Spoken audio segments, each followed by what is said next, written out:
Of course, our bilateral relations are even older than that, dating back to the independence of the United States, when Morocco was the first country to recognize our fledgling country. We appreciate Morocco's continuous and valuable support on issues of common interest, such as peace in the Middle East, stability, security, and development across the region and the entire continent of Africa. We're working together to defeat the pandemic. Just this past weekend, the United States provided more than 300,000 Johnson & Johnson vaccines to Morocco.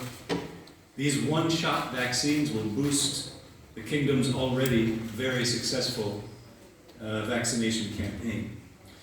We've also invested more than $15 million in Morocco's COVID-19 response, working with the Ministry of Health and other partners to raise awareness about the virus and to train healthcare workers, study the effectiveness of different vaccines, and provide laboratory equipment and supplies.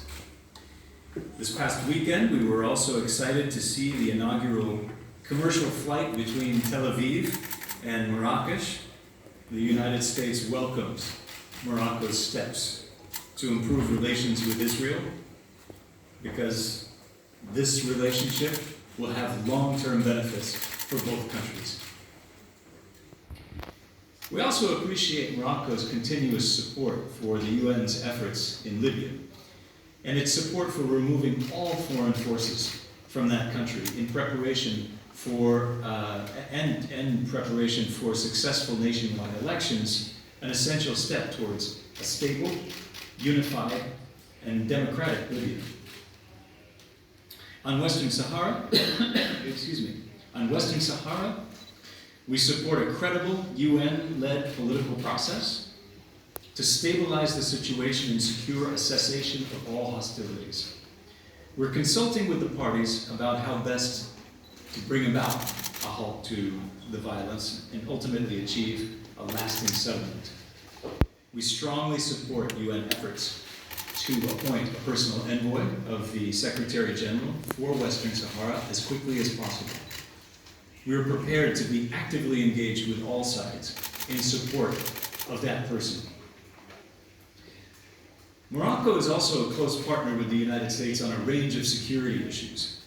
It participates in more than 100 military engagements with us every year, including African Lion, the largest annual US military exercise on the African continent.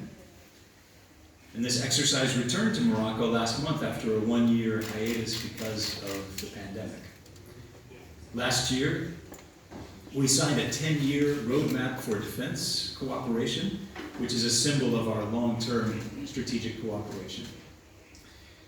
Morocco is the only country in Africa with which we have a free trade agreement. And we and our companies see Morocco as a gateway to the continent.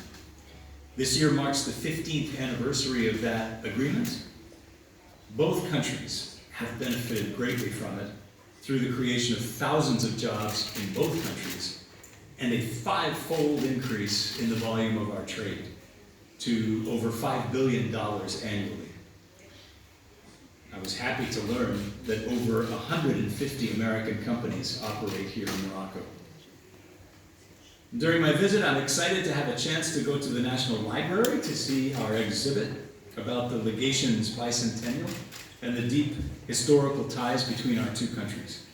This exhibition is free and open to the public and will be on display at the National Library until October, when it will move to the Slawi Foundation in Casablanca.